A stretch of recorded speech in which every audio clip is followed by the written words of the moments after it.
Oi, gente! Cheguei, aqui é a Sandra do BG Girls Mag. Esse é mais um episódio do Relatos de um Kimono, um quadro aqui do BG Girls Mag. E antes de eu entrar na história de hoje, eu quero falar que a gente tem um cupom de desconto em todos os produtos da Vogue Brasil. Então, se você tá querendo um kimono estiloso, bonito, diferente, um kimono top, já corre lá no site deles, www.voguebrasil.com, e usa o nosso cupom BGM10. Eu vou deixar tudo bonitinho aqui na descrição do episódio, pra você só copiar e colar, acessar o site e garantir o seu, beleza? Então vamos lá, gente, vamos de história.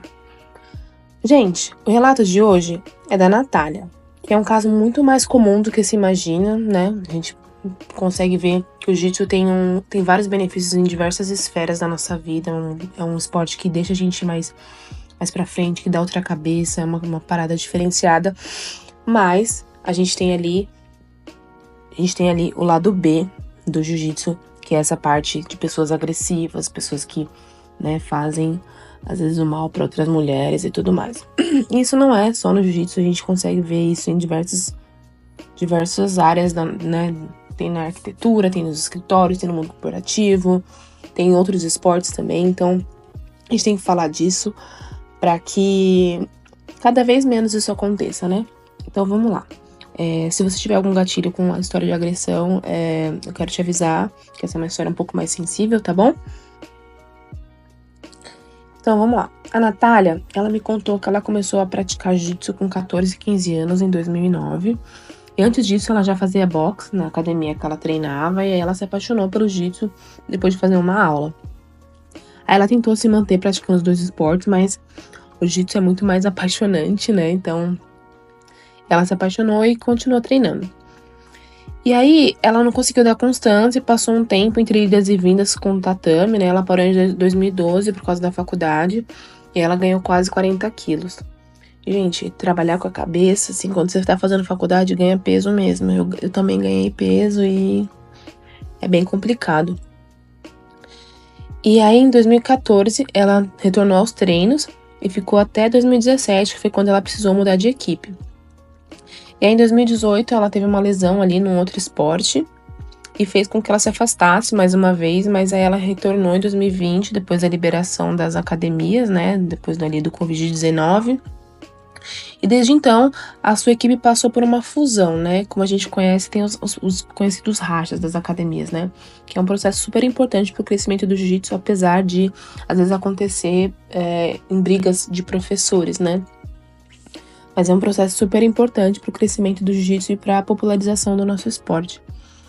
E aí, ela teve essa fusão e ela permaneceu ali com a nova formação. E aí, ela teve um relacionamento com um rapaz que eu não vou nem dar nome pra ele, tá? Ele não merece nem nome nessa história. E começou numa festa ali de confraternização da academia, onde ele dizia ter sentimentos por ela, e aí no começo ela não tava nem muito interessada. Aí ela acabou gostando dele e eles ficaram juntos por 7 meses. Aí eles tiveram uma briga ali, que eles se separaram. Aí a separação não durou muito, eles voltaram 6 meses depois, mais ou menos. E aí, durante os 2 anos e meio seguintes, o relacionamento deles foi marcado por idas e vindas. Então, era uma coisa meio característica ali do relacionamento deles. E até então não tinha rolado nenhum tipo de agressão física, né? Mas esse cara, frequentemente, quando ele bebia, ele ameaçava ela, ele ficava virava outra pessoa, sabe? E ela tem, inclusive, gravações de áudio e vídeo dessas ameaças. Muito importante, né? Ela se respaldar com essas provas. Esse cara, ele não tinha nenhum emprego fixo, né? Fazia uns bicos ali e ficava o dia inteiro na casa dela e treinava jiu-jitsu. E aí, no dia da agressão, eles até estavam bem. Eles tinham ido na casa do pai dela pra usar a piscina e tomar umas cervejas. E quando eles voltaram, ele começou a mandar mensagem em áudio pros familiares dela, né? Ele tava meio bêbado ali, e aí isso levou a Natália a pedir, falar, para com isso, né, cara? E aí ele ficou mais agressivo, continuou bebendo, e a Natália começou a filmar, ele pensando em ter provas caso precisasse. E aí quando ela foi dormir, a situação piorou. Ele começou a discutir ainda mais com ela, que colocou os braços dela pra trás pra mostrar que ela não tinha intenção de agredir ele. Tipo, ela meio que não vou agredir esse cara, entendeu?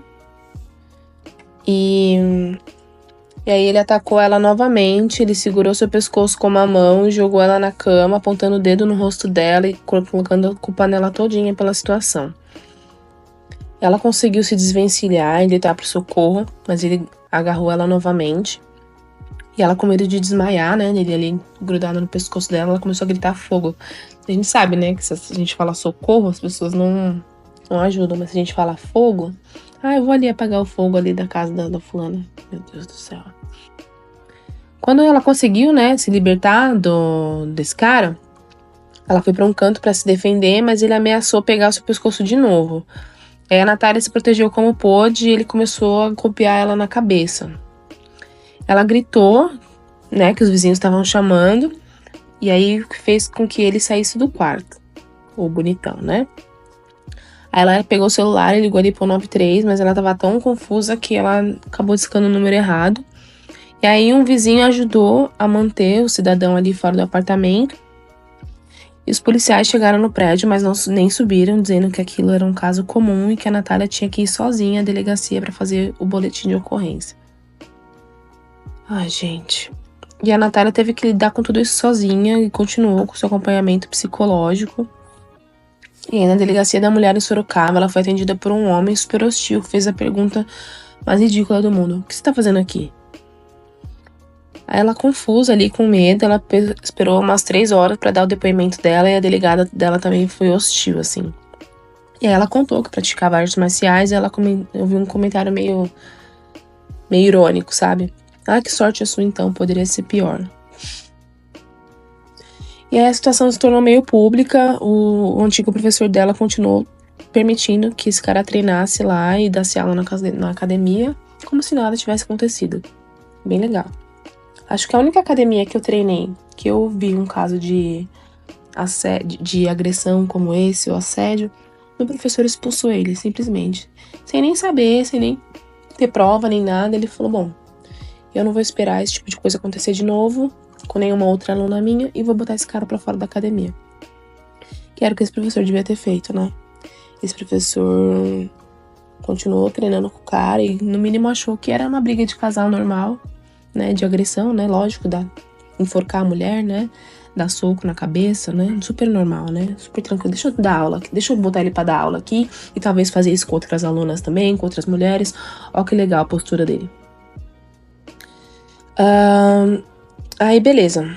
Aí ela mudou, né, de equipe, dentro da mesma equipe, né? Ela só saiu ali de uma das filiais da equipe.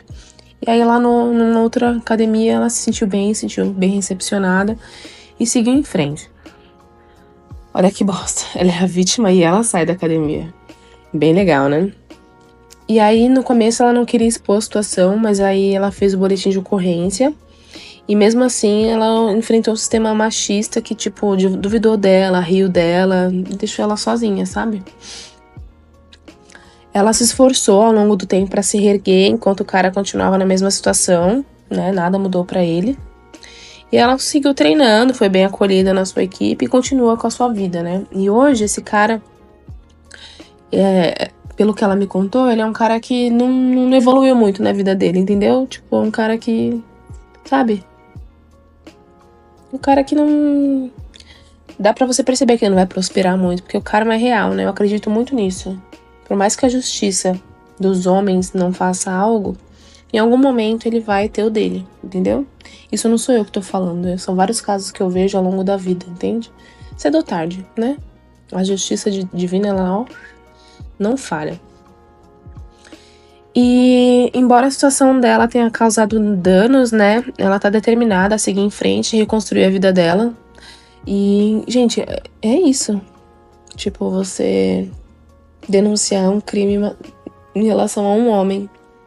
É isso, a galera ri de você, o professor continua, né, abraçando o cara. Tipo, não muda nada, entendeu? Como a gente vê em vários casos aí.